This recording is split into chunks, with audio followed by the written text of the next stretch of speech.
Minčių susidūrimas pristato Walteris Faitas ir Martinas Smitas. Martinas Liuteris, Tridento taryba, Mirtina žaizda, Didysis prabudimas, Naujovės, Antrasis Vatikano suvažiavimas, Popiežius Pranciškus, Laudato Si rūpinasi mūsų bendrais namais, COVID-19 pandemija, JAV rinkimai, Rusija prieš Ukrainą. Kas naujo, profesoriau?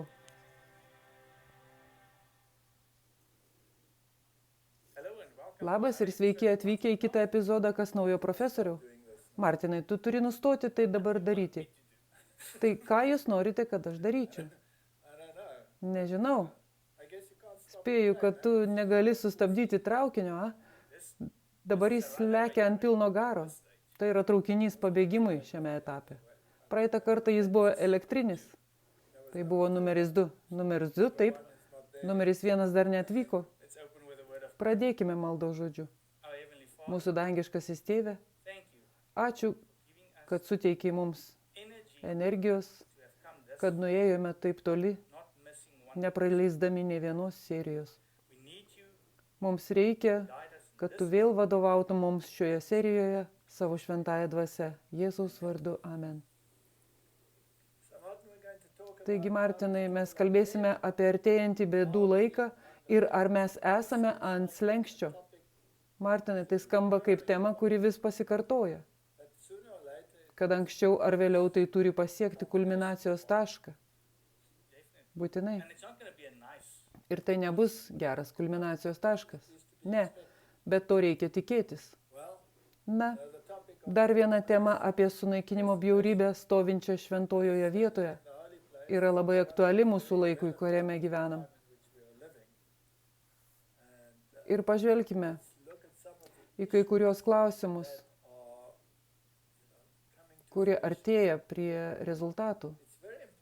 Labai svarbu, kad mes suprastume, kad Babelė susideda iš 3 komponentų, kaip aptarėme vienoje iš neseniai skaitytų paskaitų. Ir vienas iš jų yra netikras pranašas, kuris vėl lygiuojasi į Babelę. Ir tai gana liūdna, nes kainavo daug kraujo, daug energijos ir daug studijų, kad įgyvendinti reformaciją. O reformacija miršta. Tiesą sakant, kai kas ją jau paskelbė mirusią. Na, reformacija niekada negali būti mirusi, bet ji gali būti sumažinta iki likučių. 2015 m. rugsėjo 21 d. tais metais popiežius lankėsi Jungtinėse valstijose. Įdomu tai, kad visi šie dalykai vyksta rugsėjį, visada rugsėjį. Tai mėnuo, kurį reikia stebėti. Kai dėjau skaidrės, aš tai suvokiau. Taip, įdomu, viskas vyksta rugsėjį. Taip. Laikraštis Christianity Today rašė tada nuo Antikristo iki brolio Kristuje, kaip protestantų pastoriai žiūri į popiežių. Ir tai labai teisingas teiginys. Kaip jie gali žiūrėti į popiežių pagal išvaizdą? Visi šie žmonės dirba jėzuitų teatre, Holivude. Jie visi yra aktoriai. Daugelis popiežių iš tikrųjų buvo fiziškai aktoriais. Ir jie visi studijavo šios dalykus, ypač jei yra susiję su jėzuitų instrukcijomis. Taigi, jūs turite tai pagrįsti doktriną, tuo, kuo jie tiki, o ne tuo, ar jis šypsosi ar ne. Ir jis gražiai kalba. Taip, arba jis turi gražų baltą rūbą. Taigi, kaip tai atsitiko? Daugiau nei pusė evangelikų pastorių sako, kad popiežius Pranciškus yra jų brolis Kristuje. Tai reiškia, kad daugiau nei pusė nežino, kad jų doktrinoje Kristus neegzistuoja, kaip tas, kuris už jūs sumokėjo kainą. Tai tiesa, jeigu jūs tai suprantate kaip šventyklos sunaikinimą, tuomet negalite sakyti, kad jis yra brolis Kristuje. Ne, negalite. Jis nėra Kristaus brolis, jis yra antikristas, nes moko kitos evangelijos. O jei kas ateina, sako Paulius, ir skelbia kitą Kristų ar kitą evangeliją, tai neturėk nieko bendro su juo. Taip paprasta, tu net negali su juo dėrėtis, nes kaip tu gali dėrėtis tarp nieko ir kažko. Tai tiesa. Daugiau nei trečdalis teigia, kad jie vertina popiežiaus požiūrį į teologiją. Tai siaubingas skaičius, jie visi turėtų būti pasibaisėję. Jie neturi vadintis protestantais, jie verčiau turi tapti katalikais. Jie turi tapti kaip kardinolas Newmanas ir užsisakyti apartamentus Vatikane. Dar kartą leiskite man pakartoti, mes nesame prieš katalikus, tai prieš teologiją, kuri neigia Kristaus tarnystę. Iš tikrųjų tai paneigia pačią jo dievybę. Ir tai svarbu, nes mes vėlgi, kaip jūs sakėte, mes ne prieš žmonės ir asmenis, tai prieš sistemą ir doktrinas. Taip, aš nejaučiu priešiškumo jiems, bet turiu didelį priešiškumą jų doktrinai, nes tai prieštarauja Biblijai. Ir todėl, kad aš buvau joje įstrigęs. Koks palengvėjimas atradus tiesą. Žinote, jei nestudijuosite konfesijos, kuriai priklausote, vidinių veikimų ar doktrinų, kaip sužinosite, ką jos iš tikrųjų reiškia? Karo situacijoje, jei tai būtų karas, ar tu nagrinėjai priešo machinacijas? Tu privalai. Privalai, kitaip pateksi į bėdą, tiesa. Taigi, 3 iš 10 sako, kad jis pagerino jų požiūrį į katalikų bažnyčią. Tai yra viena iš naujo tyrimo išvadų, kuriame dalyvavo 1000 protestantų vyresniųjų pastorių ir paskelbtų šią savaitę Nešvilyje atlikto Lifeway tyrimo metu. Nešvilis yra dar vienas iš tų įdomių miestų, bet neikime ten. Apskritai apklausa parodė, kad daugelis protestantų pastorių pamėgo popiežių Pranciškų. Beveik 4 iš 10 teigia, kad popiežius, žinomas dėl savo nuolankumo ir rūpesčio vargšais, turėjo teigiamos įtakos katalikų bažnyčios nuomoniai. Beveik 2/3 mano, kad popiežius Pranciškus yra tikras krikščionis ir brolis Kristuje. 2/3. Kitaip tariant, jie neskaitė knygos Stalo pokalbiai. Jei sugrįžtume į 6-ąjį dešimtmetį su Vatikano II suvažiavimu, įdomu, koks būtų buvęs protestantų priėmusių katalikų bažnyčią santykis. Jie pamiršo visiškai tai, apie ką buvo protestantų reformacija. Jie neskaitė Čarlio Činikio 50 metų Romos bažnyčioje. Jie neskaitė Vatikano žudikai. Jie neskaitė nei vieno iš tų dalykų. Jie neskaitė Gratano Gineso romanizmas ir reformacija. Anglijos bažnyčios požiūrio prieš Oksfordo judėjimą. Jie nieko to neskaitė. Ir taip pat, jei pažvelgsite į pranašystės citatas, kad Romos dvasia niekada nesikeičia, taigi negalite žiūrėti į jį ir galvoti, bet tie tų dienų žiaurumai nepasikartos. Jam neįmanoma pasikeisti, nepaneigiant neklystamumo. Neįmanoma. 2022 metų nacionalinis katalikų registras. Evangelikai tampa atviresni katalikų bažnyčiai. Tai tendencija.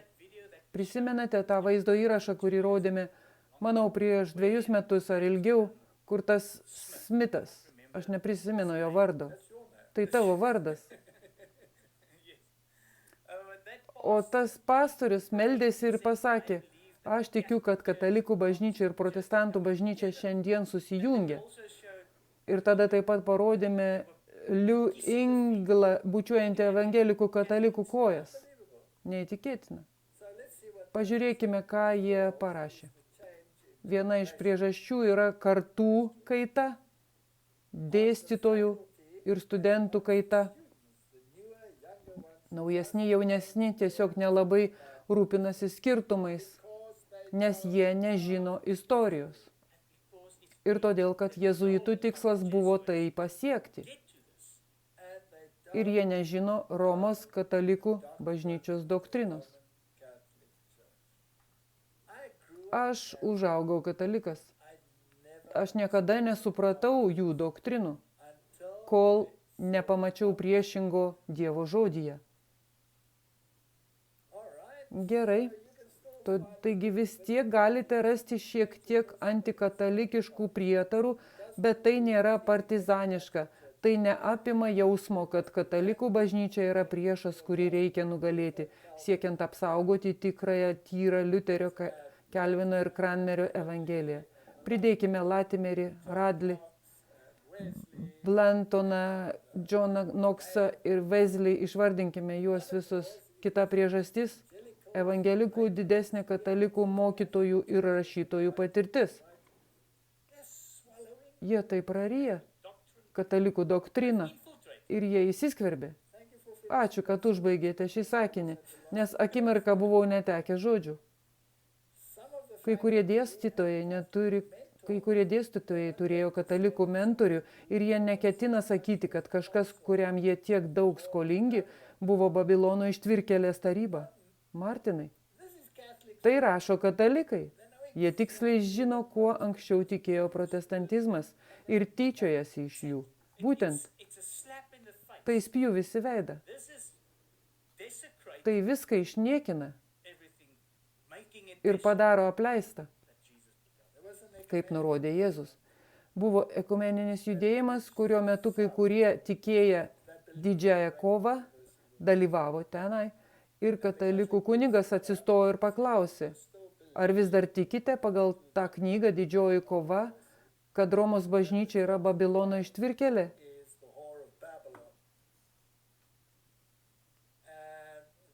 O tas atstovas, kuris žinojo apie didžiąją kovą, šlakstė ir purstė ir nežinojo, ką pasakyti.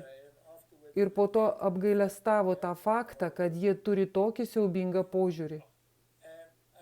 Ir aš pagalvojau, ką jis galėjo padaryti. Tai buvo tokia graži galimybė. Buvo situacija, kai visas protestantiškas ir katalikiškas pasaulis buvo aplink. Ir jis galėjo tiesiog jiems pasakyti, ar jūs vis dar tikite tuo, o paskui vieną po kito paminėti Romos doktrinas. Ir jei jie tai patvirtina, tada jis pasakytų, jūs patys atsakėte į savo klausimą. Ačiū. Tai būtų turėję didžiausią poveikį, ar ne? Be abejo. Tai būtų padarę tokį poveikį, kokį darė reformatoriai, stovėdami prieš prelatus ir karalius ir karalienės. Gali būti dvi priežastis, kodėl jis to nepadarė. Viena yra tai, kad jis arba buvo indoktrinuotas ir pagautas visų tuo reikalu. Kitas dalykas, jis galėjo būti to dalimi. Arba nežinojimas, arba atpuolimas. Vienas iš dviejų. Taigi, daugelis studentų turėjo panašią draugystę arba kataliką rašytoją, kuris jiems daug ką reiškė. Kai kurie pasinaudojo katalikų rekolekcijomis ar dvasiniu vadovavimam. Taip, kai kurie pastoriai sėdintys ekumeniniuose susirinkimuose mėgsta dvasinės rekolekcijas ir jėzuitų rekolekcijas. Gauna iš bažnyčios tai, ko jiems nepasiūlo jų pačių tradicija.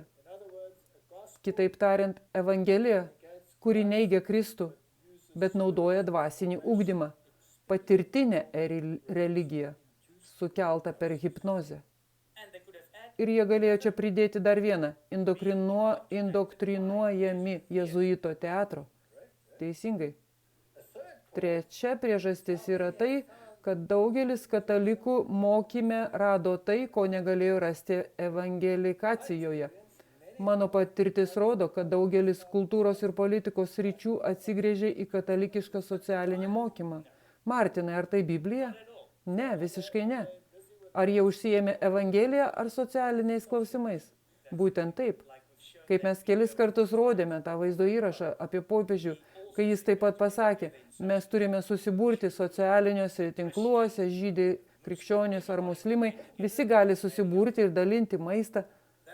Tai ne religija. Tai religijos pasekmė, bet tai ne religija.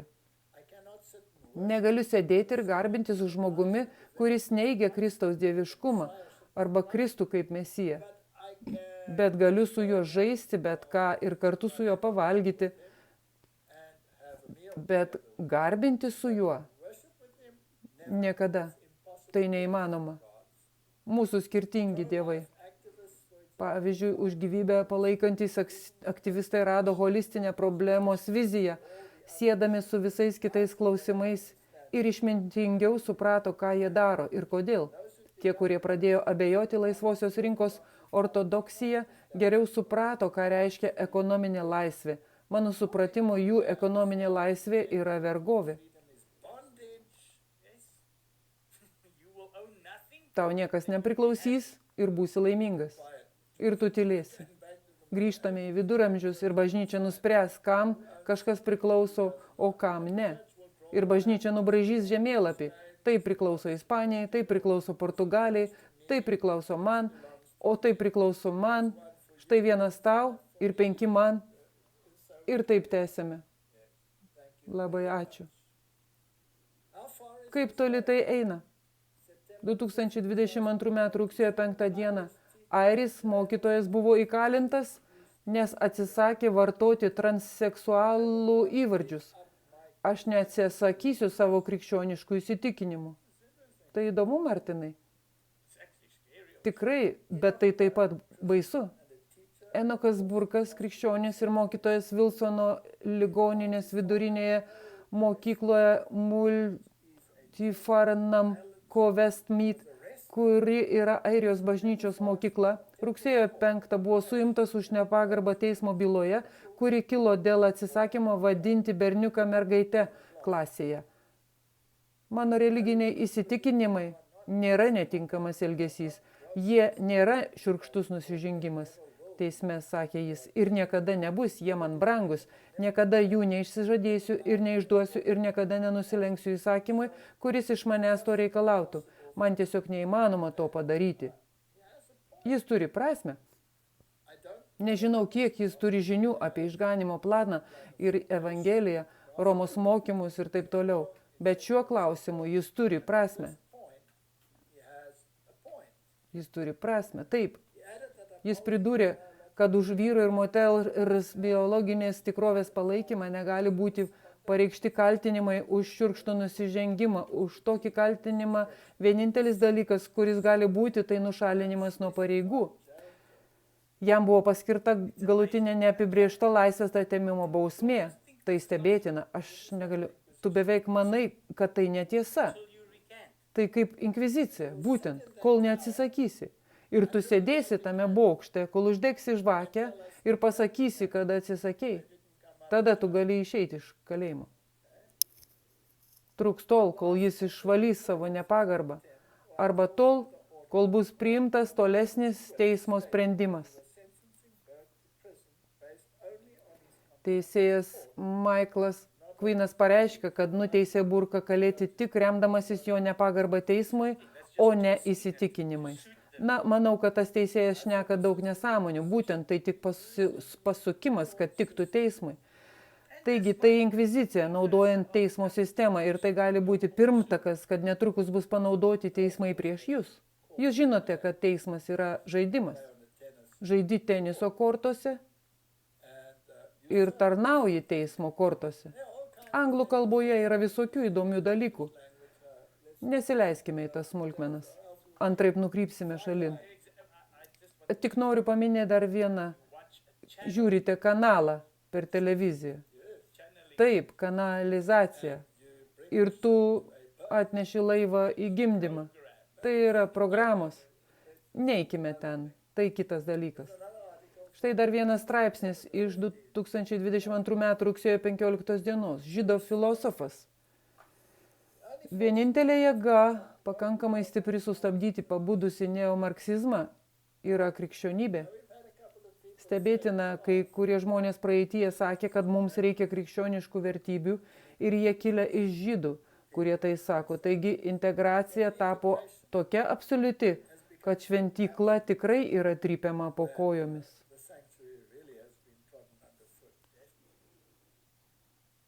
Izraelio filosofas paragino JAV konservatorius pasisavinti vienintelę jėgą, galinčią sustabdyti naujai atsiradusi totalitarinį pabudusi neomarksizmą. Tai yra biblinė krikščionybė. Tačiau tam reikės atgailos asmeninių, bendruomeninių ir nacionalinių lygmenimis.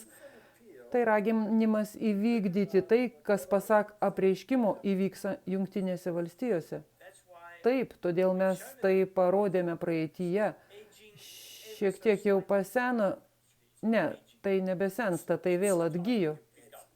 Tai stumiama. Stačiatikių žydas gyvenantis Jeruzalėje, Hazonė, yra Edmundo Burko fondo pirmininkas ir atsakingas už Natkon, kuris praeityje buvo sulaukęs atleidimo iš pareigų dėl tylaus pritarimo homoseksualumui ir tos pačios lyties asmenų santuokoms. Tai, ką Dievas turi padaryti, yra mūsų dalis, o mūsų dalis yra atgailauti. O pirmoji atgailos dalis yra ta, kad krikščionys, katalikai, protestantai, ortodoksai, žydai stačiatikiai negali toliau sėdėti nuošalyje ir leisti šaliai toliau judėti tą kryptimį, kurią ji eina, aiškino jis. Ir apskritai krikščionys turi turėti drąsos viešai patvirtinti, kad tai buvo krikščioniška tauta istoriškai ir pagal jos įstatymus, ir ji vėl bus krikščioniška tauta. Ar tai žvėries atvaizdas? Būtent. Tai bus Biblijos tauta. Ar tai pranašystė? Taip, todėl turi būti bibliniai įstatymai. Ar turėjome programą, rodančią, kad jie kalbėjo, ką jie kalbėjo ir ką sakė Johnsonas, Khanas ir visus šios dalykus? Didysis pavedimas reiškia, kad jei esi krikščionis, aksiomatiškai esi krikščionių nacionalistas, daro išvadą jis. O aš maniau, kad popiežius pasakė, kad tai yra keiksmažodis. Bet jis sako, viskas gerai, nes katalikai, krikščionys ir stačiatikiai gali stovėti kartu. Mes esame didžiosios švytuoklės supimosi judėjime, nuo absoliutaus liberalizmo iki absoliutaus drakonizmo po biblinės krikščionybės rūbais. Tu teisus, Martinai. Taigi šis konservatorių ir liberalizmo susidūrimas baigsis religinė situacija. Ir tai gali sukelti pilietinį karą. Taip, net jei tai ir lieka ideologinėme lygmenyje. Jei bažnyčia tylėjo prieš 21 metus, tai yra vienas dalykas. Bet šiandien pasakyti, kad, aš nenoriu būti politinis, kaip gali nebūti politinis.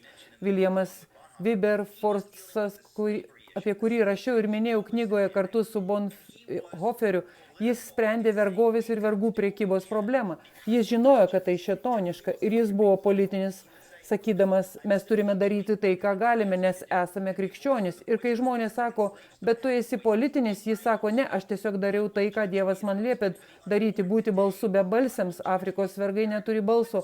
Jei aš nekalbėsiu, Dievas teis mane. Jei aš nekalbėsiu, užnegimausiu šiandien, Dievas teis mane.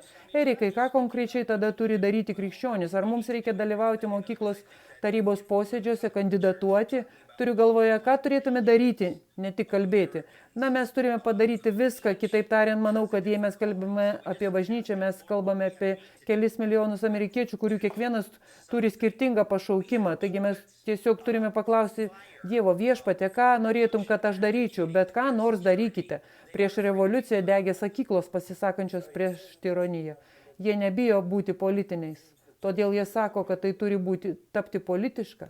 Ir panašiai, nes bažnyčios vadovai jam pritarė, ar kuriamas žvėries atvaizdas, net jei reikia po pilietinio karo. 2021 metų gruodis buvę armijos generolai baiminasi sukilimo arba pilietinio karo 2024 metais. Tai kiti rinkimai. Martinai, tai tikrai auga. Tai tikrai didėja. Turiu omeny, pažiūrėkite klipus, kuriuos rodėme anksčiau. Taigi 3 į pensiją išėję JAV armijos generolai perspėjo apie sukilimą, ar galbūt net pilietinį karą. Jei 2024 metais prezidento rinkimų rezultatų nepriims kariuomenės skyriai. Mes neturime žinoti, kas jie ir ką jie čia toliau sprendžia. Jie perspėjo apie galimą visišką pavaldumo grandinės nutrūkimo pavojų pagal partizanų linijas ir šešėlinę vyriausybę, kuriai vadovaus pralaimėjęs kandidatas, kuris atsisako pripažinti pralaimėjimą, tiesiogiai nurodydamas buvusi prezidentą Donaldą Trumpą. Trumpai tariant, mes sušalame iki kaulų smegenų, kai galvojame, kad kitą kartą pavyks įvykdyti perversmą ir neabejotinai brėžiamos ideologinės kovos linijos. Aš turiu galvoje, jei tik pažvelgsi į viską FTB reidą ir šitas žiniasklaidos kalbas apie pilietinį karą, jau visiems plaunamos smegenys ir mes turime tokį pranašystės dvasios pareiškimą. Taip, čia yra EWTN katalikų naujienų agentūros klipas. Ir pažiūrėkime, ką jie diskutuoja su savo kolegomis protestantais. Prie mūsų dabar iš Romos prisijungia Davidas Hathaway, protestantų pastorius ir Eurovizijos misijos Europoje prezidentas. Po Rusijos invazijos į Ukrainą 2014 metais aš galėjau sukviesti visas krikščioniškas konfesijas ir tai yra stebuklas. Nes aš turėjau katalikų, turėjau ortodoksų, turėjau visus evangelikus, sekmininkus ir charizmatikus, kiekviena denominacija. Ir man kilo vienas paprastas klausimas. Aš sakau, mes galime dirbti kartu maldoje, jei pamiršime visas religinės doktrinas ir jei priimsime tik du dalykus. Viena, vienintelis autoritetas bažnyčioje yra Biblija ir antra, vienintelis išsigelbėjimas yra Jėzaus vardu. Jie visi sutiko. Ir 6 metus mes turėjome maldos susirinkimus su 10 000 žmonių. Ir įdomu tai, kad žmonės, kurie meldėsi, vedė maldas ir jų vadovai pakyloje, buvo kiekvienos konfesijos. Taigi, Martinai, jeigu atmeti doktriną, tada nėra problemų. Ir apie tai mes jau visą laiką kalbėjome. Turi būti kompromisas. Turi būti kompromisas. Bet kaip su Biblija, kuri sako, atkreipkite dėmesį į doktriną. Tai problema, tiesa. Taigi kompromisas įmanomas tik ignoruojant bet kokią šiai sąjungai prieštaraujančią doktriną.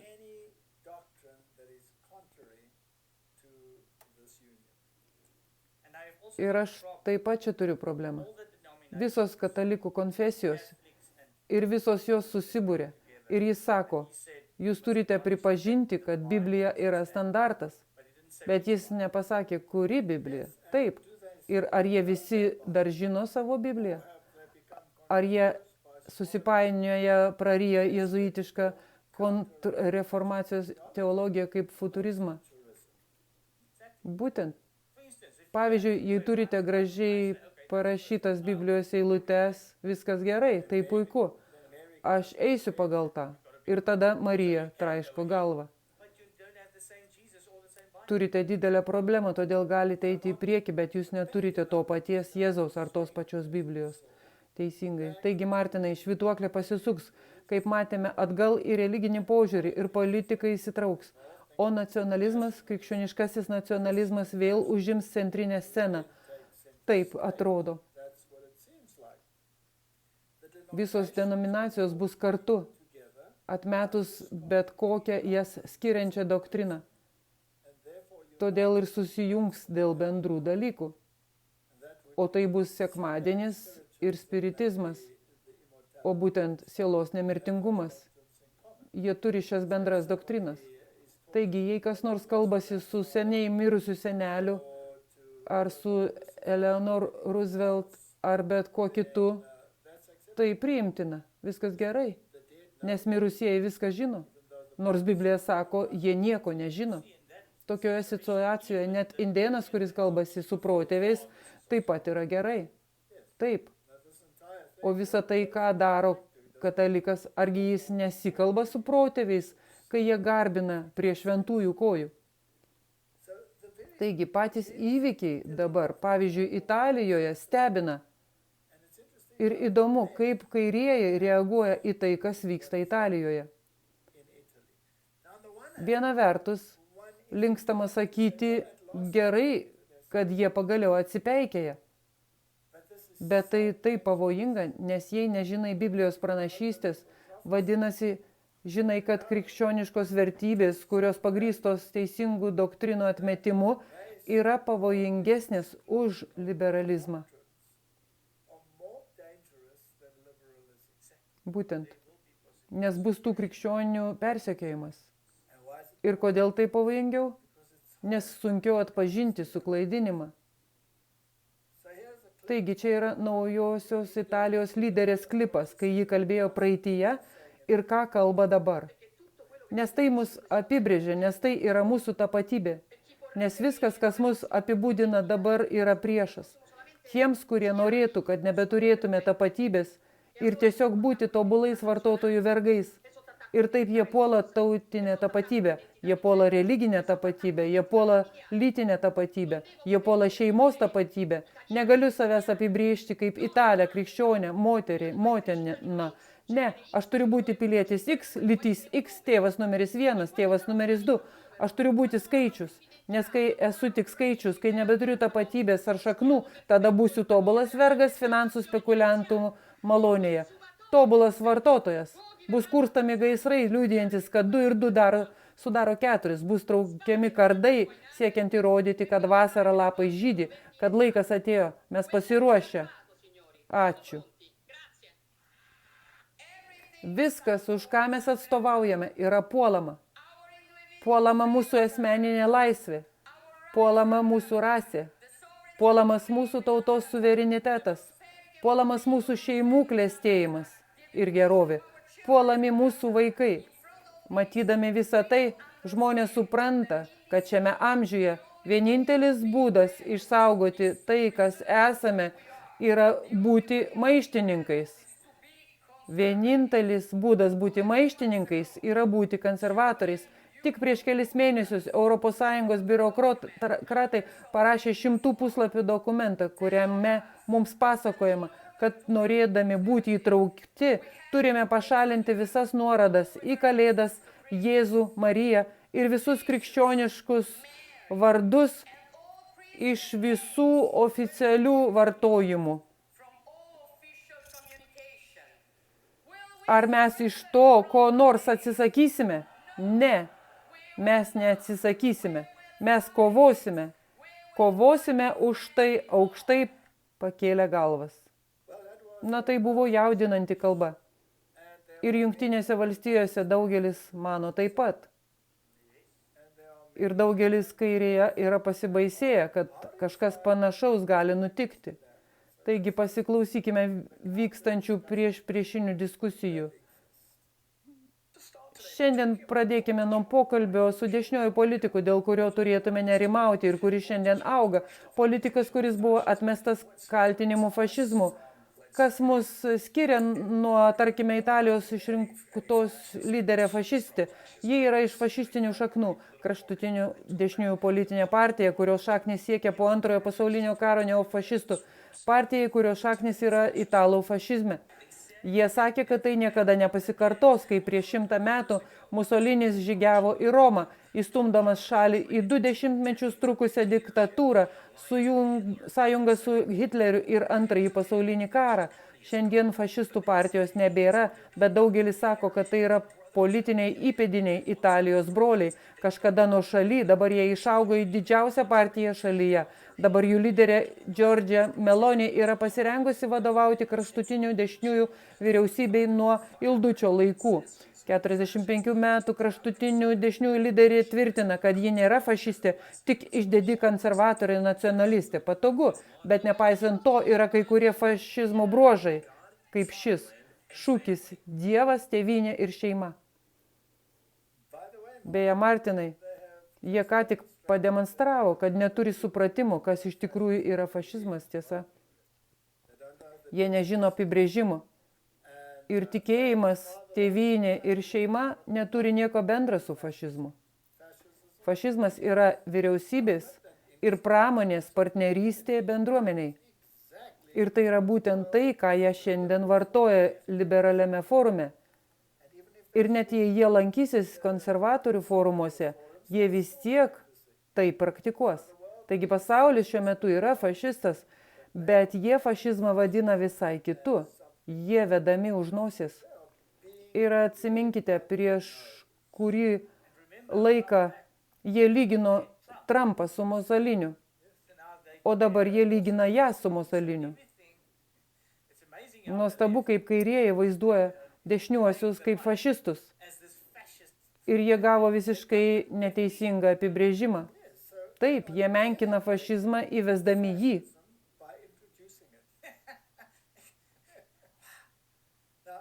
Kaip toli eina konservatizmas? Ar tai tik Italija, ar tai banga? Paklausykime šio žmogaus, kuris buvo susitikime Australijoje ir papasakoja apie tokios pat rūšies mūšį. Taigi pakalbėkime apie tai, ar dešinieji, ar jie jau aprimsta ir kas čia vyksta.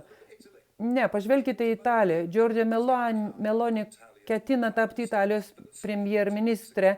Pažiūrėkite į Švediją. Prieš 2 savaitės ta šalis, kurią valdė socialdemokratai nuo 1945 metų iki šiol.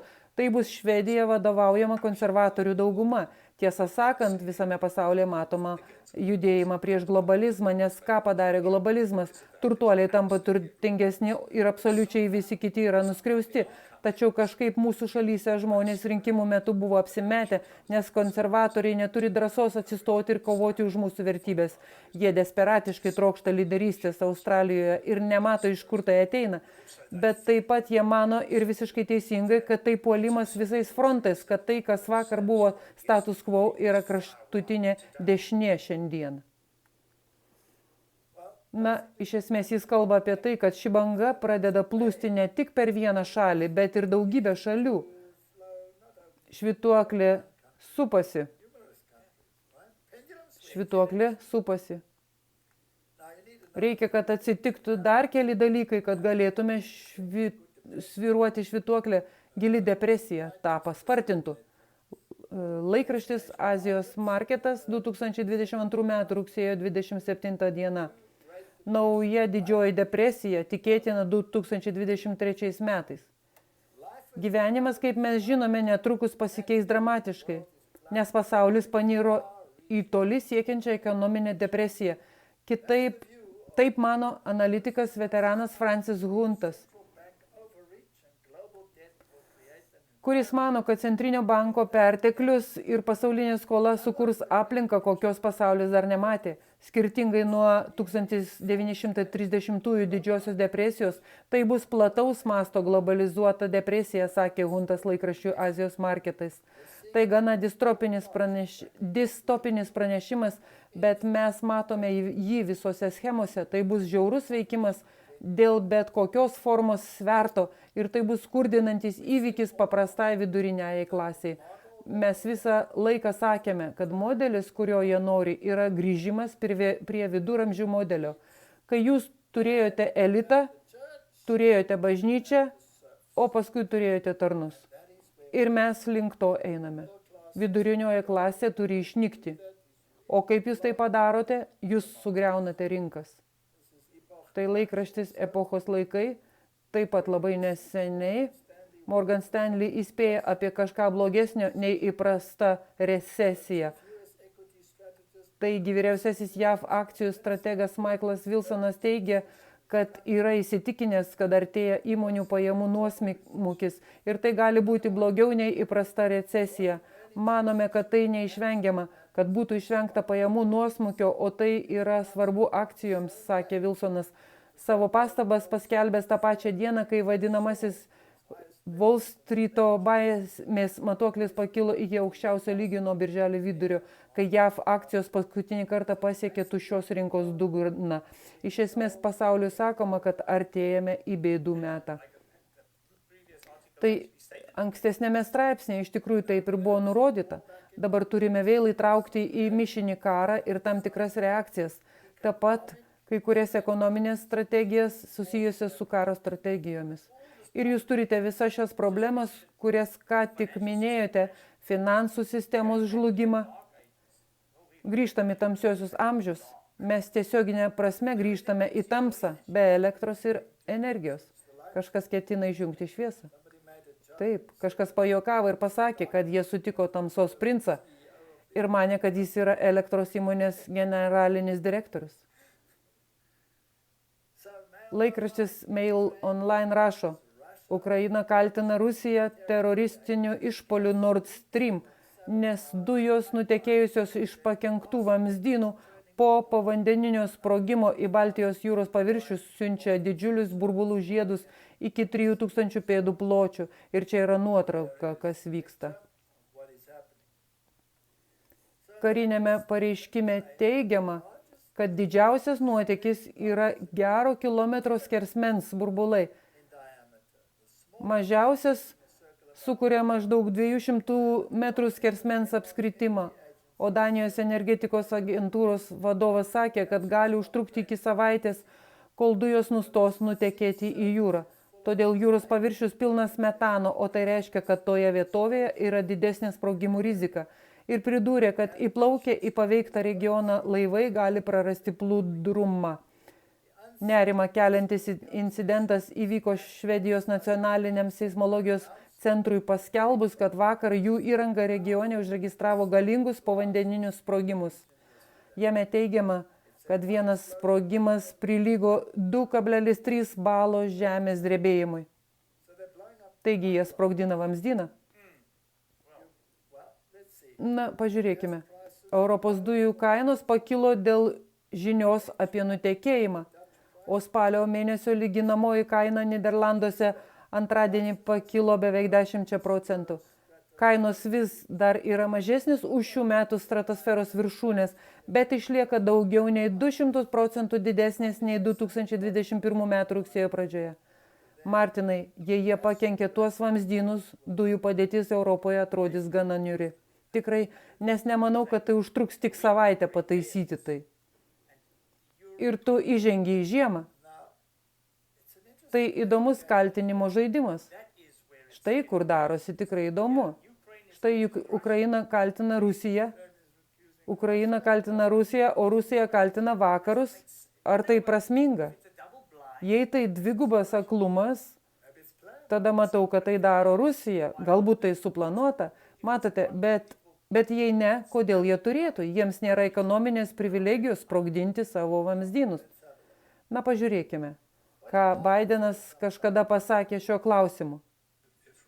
Jei Rusija įsiverš, tai yra tankai ir kariai kirs Ukrainos sieną vėl, tada nebeliks ir Nord Stream. Mes padarysime jam galą. Kaip tai padarysite? Būtent kaip? Kadangi Vokietija valdo ir kontroliuoja projektą. Mes padarysime. Pažadu, galėsime tai padaryti. Kalbant apie Nord Stream 2, mes ir toliau palaikome labai tvirtus ir aiškius pokalbius su mūsų sąjungininkais vokiečiais ir šiandien noriu jums aiškiai pasakyti. Jei Rusija vienaip ar kitaip užpuls Ukrainą, Nord Stream 2 nepajudės į priekį. Kaip jūs visi žinote, tuo metu šie dujotiekiai nepumpavo dujų į Europą. Taip pat jie neveikė, kaip jūs žinote, o Nord Stream 1 neveikė jau kelias savaitės, nes Putinas ginklavosi energiją. Ir mes tai sakėme daug kartų anksčiau, tai tik parodo mūsų pastangas dirbti kartu, tiekti alternatyvės dujas ir tiekti Europai svarba, kad būtų remiamos pastangos mažinti dujų suvartojimą, paspartinti tikrą energetinę nepriklausomybę, pereinant prie švarios energijos ekonomikos. Ar yra galimybė, kad jie gali pakenkti savo pragyvenimo šaltinius dėl savo planų, Martinai? Manau, kad taip, nes tikslas pateisina priemonės. Dabar čia yra problema. Nustok kalbėti kaip jėzuitas. Yra vienas dalykas, kuris mane neramina. Jis sako, kad tas dujų vamzdis buvo išjungtas. Iš kur tada atsiranda burbulai? Na, turbūt iš to, kas liko vamzdyje, tiesa. Gali šiek tiek užtrukti, kol nustos, bet atrodo, kad viskas susprogdinta. Na, grįžkime į istoriją, į laikraštį The Economist 2019 metais. Ir jie turėjo šį įdomų koliažą apie tai, kas nutiks ateityje. Pavyzdžiui, Kinijos iškilimą. Čia jie turėjo tokį vaizdą, kuris sugrįžta nuo pat Leonardo da Vinci. Čia jis turi rankoje įdomų augalą, dėl kurio mes nesigilinsime. Jis turi DNR ant dilbio ir visų šių įdomių dalykų. Čia net yra Pietų Afrikos rinkimai. Čia jie turi Putiną. Ir yra apokalipsės raiteliai. Taigi 2019 metais, ar jie planavo tam tikrą apokalipsės formą? Tai yra prieš pandemiją. Mes iš tikrųjų, prisimenate, buvo epizodas, kuriame apie tai diskutavome. Net telefoną su įjungtų QR kodu bei visą tai. Taip, mes aptarinėjome tai, bet mes nežinojome daugiau apie Putino pusę. Taip, čia, jei padidintume šią mažą skiltį apie Putiną, ten yra tam tikri raštai, parašyti atvirkščiai. Ir manau, kad tuo metu mes taip pat sakėme, kad rašymas atvirkščiai yra okultinis principas. Alisteris Crowley mokė žmonės rašyti atbulomis, vaikščioti atbulomis, kalbėti atbulomis ir panašiai. Štai kodėl The Beatles ir visi jie įrašė, jei grojate jų įrašą atbulai, iš tikrųjų yra kita prasmė. Tai tada pasąmoninga. Ir žinoma, jie turi Pinokį, o jo nosis gana ilga. Vadinasi, viskas paremta melu. Bet tada jie turi Putiną, tada su juo tiesiogiai susijusia apokalipsės raiteliai. Ir mes tada taip pat aptarėme tai ir ten buvo atvirkščiai, bet nesvarbu. Bet užrašas čia labai įdomus. Užrašyta atbulai Putino vamzdynai, daugiskaita. Ką tai reiškia? Ar jie juos susprogdins, sukelti tokį bėdų metą, kokio niekada nebuvo? Martinai, mes gyvename įdomiais laikais, tai tikrai taip yra. Biblija sako, kad ateina bėdų metas, kokio niekada nebuvo. Ekonomiškai, ekologiškai, tai tikrai prisideda prie to. Jie turi atstatyti atgal geresnį, sunaikinti tai, kas buvo, kad iš pelenų galėtų vėl pakilti. Pamenate tą judėjimą, kuris jaučiamas jungtinėse tautose, kur Feniksas pakyla iš sunaikintos žmonijos pelenų. Ir aš turiu naujieną apie tą Feniksą. Nes Feniksas atstovauja šėtoną. Jis bus uždarytas bedugnėje duobėje. Kai ateis viešpats Jėzus, jį suriš simbolinę grandinę. Nes jis neturės ką veikti, kaip tik žiūrėti į jo sunaikintą pasaulį. Atstatytas atgal geriau pateks į sunaikinimo etapą, bet ne iš naujo atstatymo etapą. Ir mes esame, aš tikiu, šiame istorijos taške. Ir te padeda mums Dievas atverti akis ir suvokti, kur esame laiko sraute, atsižvelgiant į bjaurybę sukeliančią sunaikinimą. Pasimelskime. Dangiškasis Tėve, istorija parašyta iš anksto Dievo žodyje. Doktrinos, aiškinančios išganimo planą, autorių ir pranašų išdėstyta ir visa tai palikta nuošalyje vienybės labui. Padėk mums laikytis taip parašyta. Yra mano malda Jėzaus vardu. Amen.